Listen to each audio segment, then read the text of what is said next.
Oh, certainly they were products in running in real time. Last IBC, they were all done in software, and certainly not in real time by any means. And this year they were actually there running for real.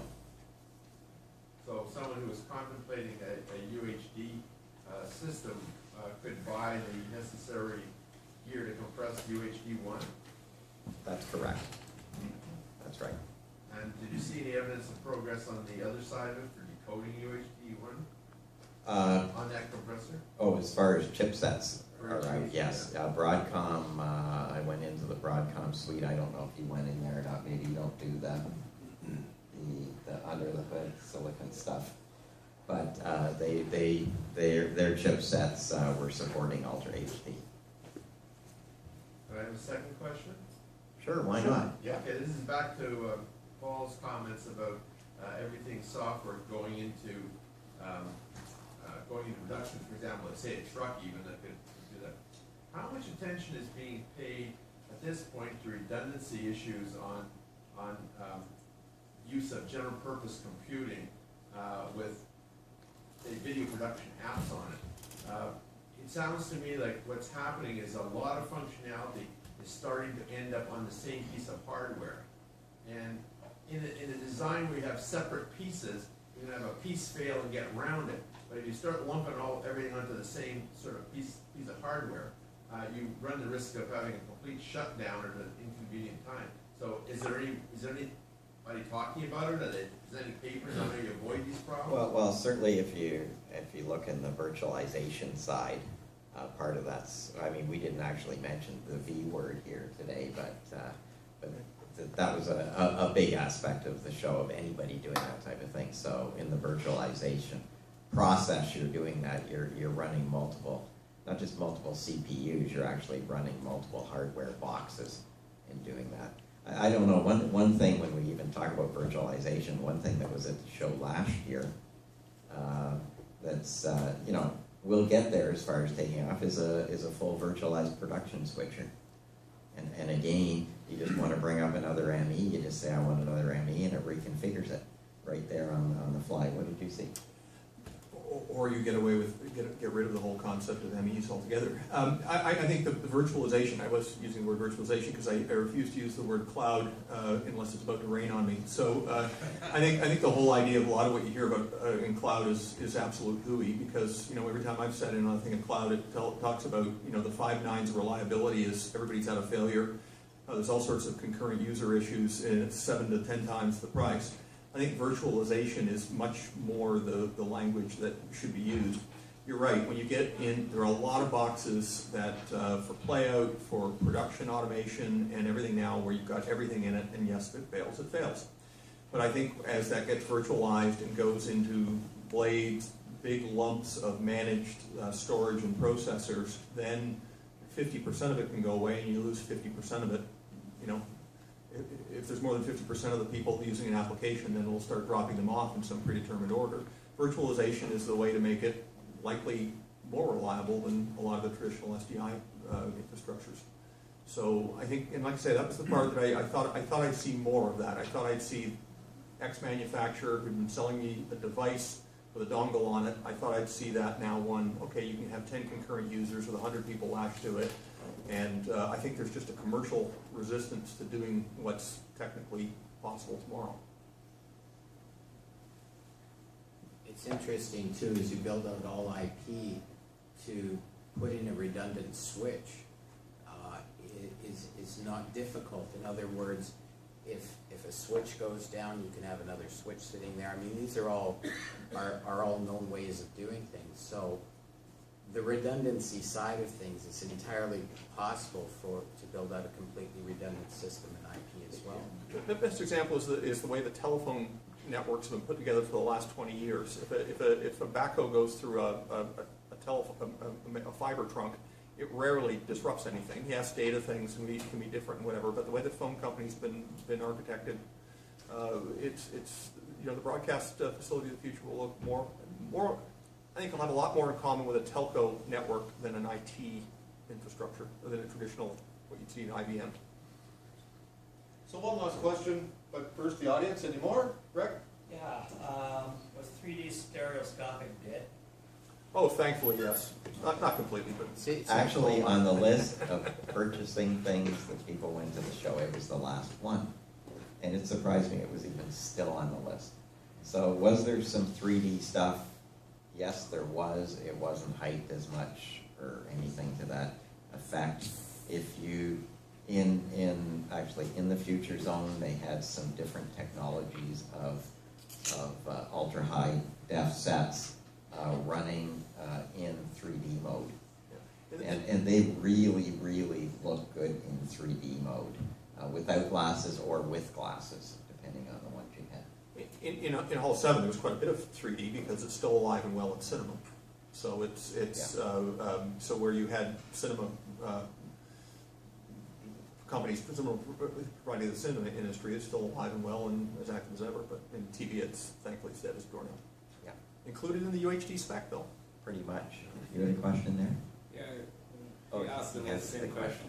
You Actually, stole I was his more question. interested on the 3D camera. Can you say any new development in 3D camera? Oh, RGB depths camera. No, the one Laser.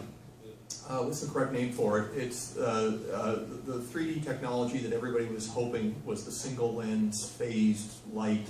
Oh, Can't remember the name of it. It was something military invented for the military that actually on a particular object would measure the difference in the time it took the light to travel from my elbow to my face. Laser. And if it was a way to modify existing cameras, phased light array. I have to look up my 4-year-old 3D notes.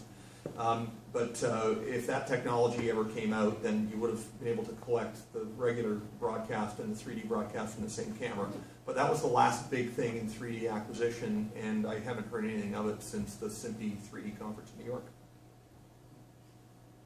You mentioned curved screens.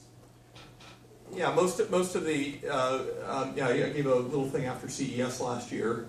Most of the new it was interesting because Samsung, for example, is going to cease making high-def televisions in Korea because they can't afford to anymore. They're going to move to some province in China.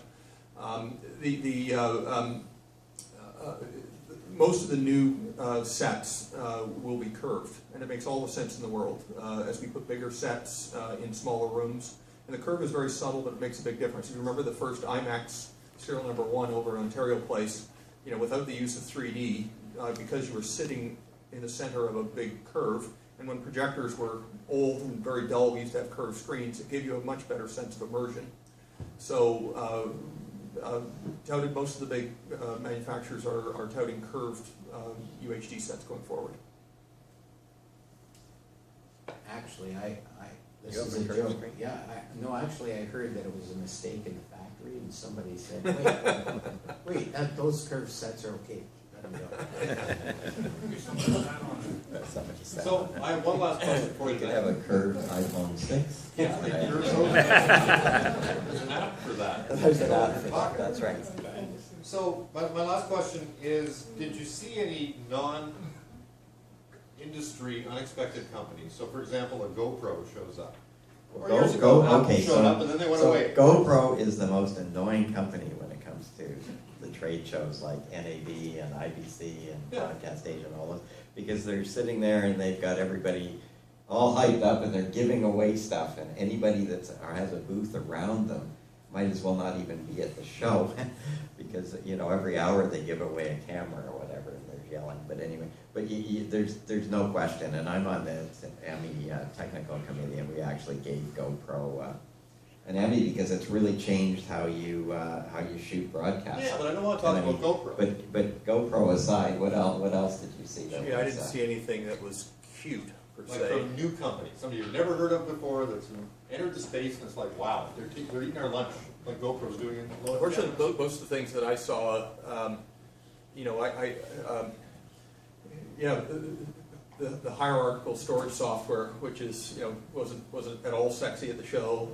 A particular type of media asset management, more for what we see as being used outside the broadcast industry. Those were kind of two new companies and new things that that we thought were significant in terms of what we would deliver, but I didn't actually see anybody jump out as far as. Well, even when GoPro turned up for the first year, it was like, so. Right, Actually, you know, it's almost become a cliche in the business. You could do that with a GoPro. Right. And since NAB and the number of times that you're watching a GoPro go to air, you know, it's getting frightening in terms of the camera business. Question over there. Yeah, did anybody see anything, any video or audio essence files that were linked to KML, Google Earth, that kind of thing, so you actually have linkages to location data kind of embedded in the file, in metadata or program? You mean like an iPhone? Well, But on the broadcast. my understanding is a lot of the cameras are geo-locked now. Yeah.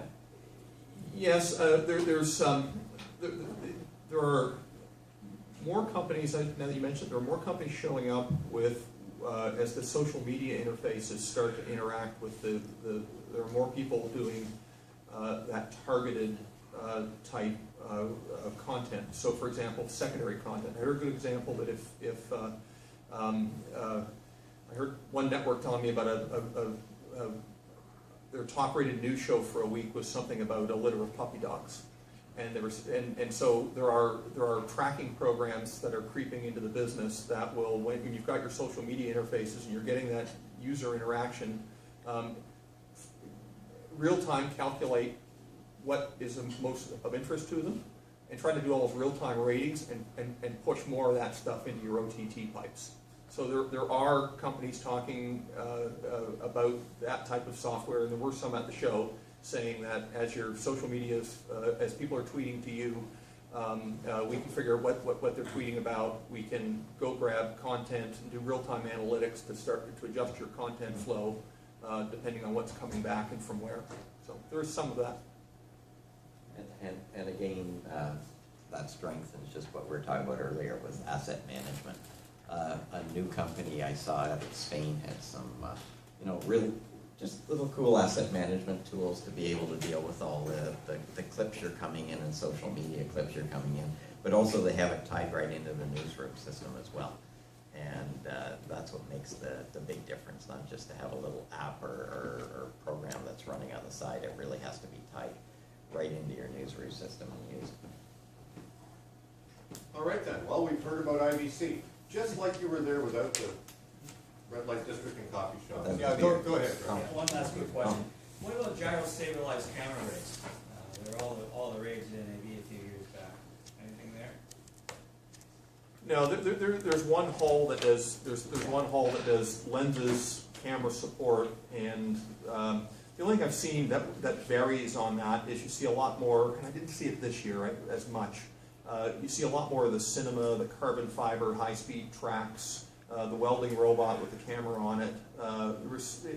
It had declined a bit, but there used to be the one hall. I used to see a lot more funkier mounts, things that you would never see. Like I say, a high-speed carbon fiber lightweight railway to track a runner as it goes down, as he runs down a course, or these odd-shaped robots and specialty cameras and underwater housings and things like that. So more of that, but nothing terribly dramatic. Yeah, and the same in that hall is also, LED lighting as well. And LED lighting's alive and well, so. So gentlemen, thank you very much. Randy Conrad, Stan Moose, and Paul Steckler. And a little something as a token of our appreciation to grace your cubicle or your man cave or wherever you might want to put it. Thank you much. Thank you there.